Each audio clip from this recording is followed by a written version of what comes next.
আমরা প্রতিদিন কম বেশি সবাই ফেসবুক ব্যবহার করে থাকি, কিন্তু ফেসবুকের ভেতরে গুরুত্বপূর্ণ এবং মজার কিছু সেটিংস রয়েছে যেটা সম্পর্কে ৯৯% মানুষই জানে না। তো আজকের ভিডিওতে আমি আপনাদেরকে সে সকল সেটিংস সম্পর্কে দেখাবো বা সে সকল সেটিংস নিয়ে আমি আলোচনা করব। কোন সেটিংস কিভাবে কাজ করে বা কোন সেটিংসের কি কাজ সেগুলো কিন্তু আমি আপনাদের এই ভিডিওটার মাধ্যমে দেখিয়ে দিব। তো আসসালামু আলাইকুম এভরিওয়ান, আমি হাসিব আর আপনারা দেখছেন টেক স্কুল। তো চলেন কথা না বাড়িয়ে আমরা মূল ভিডিওতে চলে যাই।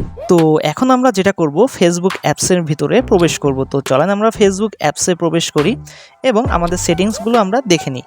তো দেখেন আমরা ফেসবুক অ্যাপসে চলে আসছি। অ্যাপসে আসার পরে এখান থেকে দেখেন 3 লাইন যে মেনু বাটনটা পাচ্ছেন, তো ওইখানে ক্লিক করবেন। তো আমরা 3 লাইন মেনুতে ক্লিক করব। তার আগে আমি একটু বলে দিই, দেখেন এখানে কিন্তু ফ্রেন্ড রিকোয়েস্টের অপশন, তারপরে নোটিফিকেশন বার বা অন্যান্য যে এই যে একটা দেখেন ভিডিওর যে অপশনটা আসছে, আপনারা চাইলে কিন্তু এই অপশনগুলোকে হাইড করতে পারবেন বা কাস্টমাইজ করে নিজের মতন করে এখানে অন্যান্য ফাংশন আনতে পারবেন। তো সেটা কিভাবে এখন আমরা জাস্ট এটা এখন দেখব, এরপরে অন্যান্য সেটিং নিয়ে আলোচনা করব।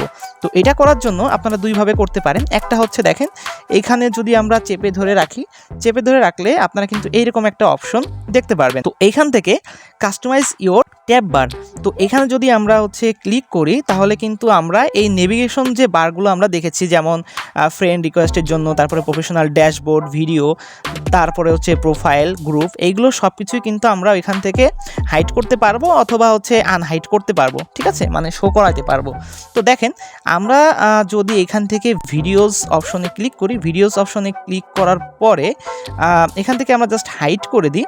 হাইড করে দিলে কিন্তু যেটা হবে, আপনার নেভিগেশন বারে কিন্তু ভিডিওস অপশনটা থাকবে না বা ভিডিওর অপশন থাকবে না। তো চলেন আমরা একটু চেক করে দেখে আসি। তো এখন যদি আমরা একটা রিফ্রেশ করি, রিফ্রেশ করার পরে আমরা ফেসবুক থেকে বের হয়ে যাব। বের হওয়ার পরে এখন আমরা আবার ফেসবুক অ্যাপসে প্রবেশ করব। তো দেখেন আমাদের কিন্তু এই যে ফ্রেন্ড রিকোয়েস্টের যেখানে ফ্রেন্ড রিকোয়েস্ট আসে বা ফ্রেন্ড রিকোয়েস্টের পাশে যে অপশনটা থাকে সেটা ভিডিও অপশন। দেখেন আমাদের এখান থেকে কিন্তু ভিডিও অপশনটা চলে গিয়েছে। তো আবার যদি আপনারা চান যে ভিডিও অপশনটা আনবেন, তাহলে যেটা করতে পারেন, যে কোনো একটা আইকনের উপরে ক্লিক করবেন। ধরেন আমি এটাই ক্লিক করলাম। ক্লিক করার পরে কাস্টমাইজ ইওর ট্যাব বার, তো এখানে ক্লিক করবেন। ক্লিক করার পরে এইখানে দেখেন এই যে একদম নিচে দেখেন হিডেন লেখা আছে। তো এইটাকে জাস্ট যেটা করতে হবে, এখান থেকে আপনি পিন করতে পারেন অথবা অটো করতে পারেন। হ্যাঁ, তো পিন করলে কি হবে, পিন করলে আপনার সবসময় নেভিগেশন বারে থাকবে। আর অটো করলে যেটা হবে, যখন আপনার ভিডিও নোটিফিকেশন আসবে তখন শুধুমাত্র আপনারা নেভিগেশন বারে দেখতে পারবেন। তো এখন আমরা যেটা করব, পিন করে রাখবো। তো পিন করে রাখলে যেটা হয়, সবসময় নোটিফিকেশন বারে এটা ভিডিও অপশনটা থেকে যাবে। হ্যাঁ, তো আপনারা এইখান থেকে আপনাদের যেটা প্রয়োজন আছে সেগুলো আপনারা রাখবেন, আর যেটা প্রয়োজন নেই সেটা কিন্তু আপনারা এখান থেকে ডিলিট করতে পারেন। হ্যাঁ, তো দেখেন এইখানে কিন্তু গেমিংসটা আছে, আমরা জাস্ট এটা দেখাচ্ছি, এটা কিন্তু অটো করা আছে। হ্যাঁ, যদি এখানে আমরা পিন করি, পিন করলে হয়তো আমাদের ওইখানে চলে যাবে নোটিফিকেশন বারে। তো দেখেন আমরা যদি একটু এখানে রিফ্রেশ করি এবং এখান থেকে আবার কেটে দিই, কেটে দিয়ে তারপরে যদি আমরা আবার ফেসবুকে ঢুকি, তাহলে কিন্তু আমাদের এখানে চলে আসতে পারে।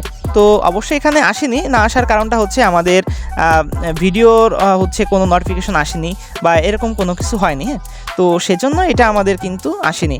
তো আমরা যেটা করব, এখান থেকে আবার এটা ক্লিক করব। ক্লিক করে যে কোনো একটা আইকন এখান থেকে আপনারা ক্লিক করবেন, কাস্টমাইজ ইওর ট্যাবে যাবেন, গিয়ে এইখান থেকে এই যে দেখেন যেটা আমরা গেমিং অটো করেছিলাম বা সরি, এইখানে মাত্র আপনারা পিন করতে পারবেন 3টা। হ্যাঁ, 3টার বেশি কিন্তু আপনারা পিন করতে পারবেন না। তো সেজন্য কিন্তু এখানে আমাদের গেমিংস অপশনটা কিন্তু এখানে পিন হয়নি। তো আপনারা চাইলে ট্রাই করে দেখতে পারেন, যদি আপনাদের হয় তাহলে তো ভালো, বাট আমার এখানে আমি 3টার বেশি পিন করতে পারতেছি না। তো এইটা করলে যেটা হবে, দেখেন আপনাদের যেটা পছন্দ হবে এখান থেকে, ধরেন এটাকে আপনি আপনার যদি ভিডিওস অপশনটা না লাগে আপনারা হাইড করে দিতে পারেন, এবং যদি আপনাদের গেমসের অপশনটা লাগে, গেমিংয়ের অপশন, তো এটা কিন্তু আপনারা এখান থেকে পিন করে দিবেন। হ্যাঁ, পিন করে একটা রিফ্রেশ করবেন, রিফ্রেশ করে জাস্ট এখানে চলে আসবেন নেভিগেশন বারে। আচ্ছা, আসার পরে আমরা জাস্ট এখান থেকে যেটা করব, আবার আমরা ফেসবুকে প্রবেশ করব। তো দেখেন ফেসবুকে প্রবেশ করার পরে যেটা হলো, এখানে কিন্তু আমাদের ভিডিওস অপশনটা ছিল, এখন ভিডিওস অপশনটা নাই, এখন কিন্তু গেমিংসের অপশনটা চলে আসছে। ওকে, তো আমরা এখন সেকেন্ড সেটিংটা দেখব যে সেকেন্ড সেটিংয়ে কি থাকে। আচ্ছা, তো আবারও আমরা যেটা করব, এখান থেকে 3 লাইন মেনুতে আমরা চলে যাব, গিয়ে এই যে সেটিংস অপশনটা দেখতে পাচ্ছেন সার্চ বারের পাশেই, তো এখানে ক্লিক করব। ক্লিক করার পরে এখন আমরা যেটা করব, এইখান থেকে দেখেন রিয়াকশন হচ্ছে প্রেফারেন্স। তো এইখানে যদি আমরা যাই, এইখানে গেলে একটা মজার একটা জিনিস আছে, দেখবেন যে অনেকের হচ্ছে রিয়াকশন কাউন্ট হয় না। মানে রিয়াকশন কাউন্ট এরকম যে আপনি কাউকে রিয়াকশন দিচ্ছেন, বা আপনি এরকম পেজ দেখবেন যে যেখানে কতটা রিয়াকশন পড়েছে, মানে লাভ, লাইক, তারপর হচ্ছে অ্যাংরি, মানে কতটা পড়েছে এটা কিন্তু দেখা যায় না। হ্যাঁ, তো এটার জন্য অনেকে যেটা করে, যদি আপনি আপনার রিয়াকশন কতগুলো আছে সেটা যদি আপনি শো করাতে না চান, তাহলে যেটা করতে হবে হাইড নাম্বার অফ রিয়াকশন। তো এইখানে ক্লিক করলে যেটা হবে, আপনার পোস্টে কতগুলো হচ্ছে রিয়াকশন পড়ছে সেগুলো কিন্তু কেউ দেখতে পারবে না, শুধুমাত্র দেখতে পারবে রিয়াকশনগুলো। কিন্তু কতটা রিয়াকশন পড়ছে, 100, 200, 300 এরকম কিন্তু কোনো হচ্ছে কাউন্ট শো করবে না। হ্যাঁ, তো আপনারা চাইলে এই অপশনটা অফ করে রাখতে পারেন অথবা অন করে দিতে পারেন। তো অন করলে হচ্ছে যেটা হবে, আপনার রিয়াকশনগুলো সবাই দেখতে পারবে, মানে কতটা রিয়াকশন পড়েছে আপনার পোস্টে। আর যদি আপনারা এটা অফ করে রাখেন তাহলে কিন্তু সেটা দেখতে পারবেন না। তো এটা অনেক ক্ষেত্রে অফ করে রাখা ভালো, তো আমি এটা অফ করে রাখলাম। আপনারা চাইলে এটাকে অন করে রাখতে পারেন অথবা অফ করেও রাখতে পারেন। আচ্ছা, তো এর নিচে যে অপশনটা আছে অন ইওর পোস্ট, হ্যাঁ, তো এটা আপনারা চালু রাখবেন। এটা হচ্ছে আপনাদের করা লাগবে না, মানে অফ করা লাগবে না, জাস্ট উপরেরটা অফ করলেই হচ্ছে রিয়াকশনের কাউন্টগুলো আর আসবে না। হ্যাঁ, আচ্ছা, ব্যাকে যাই। এখন আমাদের হচ্ছে থার্ড যে সেটিংসটা আমরা দেখব সেটা হচ্ছে আমাদের মিডিয়া সেটিংস। হ্যাঁ, তো মিডিয়া সেটিংসে অনেকের সমস্যা হয়।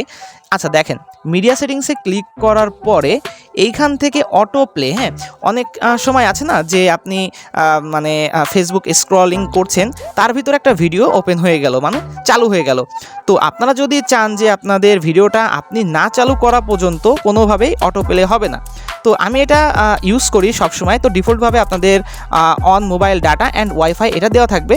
আর যদি আপনারা এই যে দেখেন একদম লাস্টের যে option never auto play videos, তো এখানে যদি আপনারা ক্লিক করেন তাহলে যেটা হবে, আপনাদের কিন্তু ভিডিও অটোমেটিক প্লে হবে না। হ্যাঁ, আর আরও একটা সমস্যায় আমরা পড়ি, সেটা হচ্ছে সাউন্ডের প্রবলেমটা এরকম যে আপনি ভিডিওটা যখন আপনার অটোমেটিক প্লে হয় তখন কিন্তু সাউন্ডও প্লে হয়ে যায়। তো আপনারা যদি চান যে আপনাদের ভিডিওটা চালু হবে, হ্যাঁ, যদি আপনারা চান ভিডিওটা চালু হবে মানে স্ক্রলের সময়, তাহলে এটাকে আপনারা এখানে টিকমার্ক থাকবে, শুধুমাত্র এইটা অফ করতে হবে, মানে ভিডিওস স্টার্ট উইথ সাউন্ড, মানে ভিডিও চালু হবে এবং সাউন্ডটাও কিন্তু চালু হবে। তো এই অপশনটা যদি আপনারা অফ করে রাখেন তাহলে কিন্তু ভিডিও চলবে কিন্তু সাউন্ড আসবে না। আর আপনারা যদি চান যে হচ্ছে ভিডিওই চলবে না এবং সাউন্ডও আসবে না, যখন হচ্ছে আপনি ক্লিক করবেন ভিডিওসের উপরে তখন সাউন্ড এবং ভিডিও একসাথে আসবে।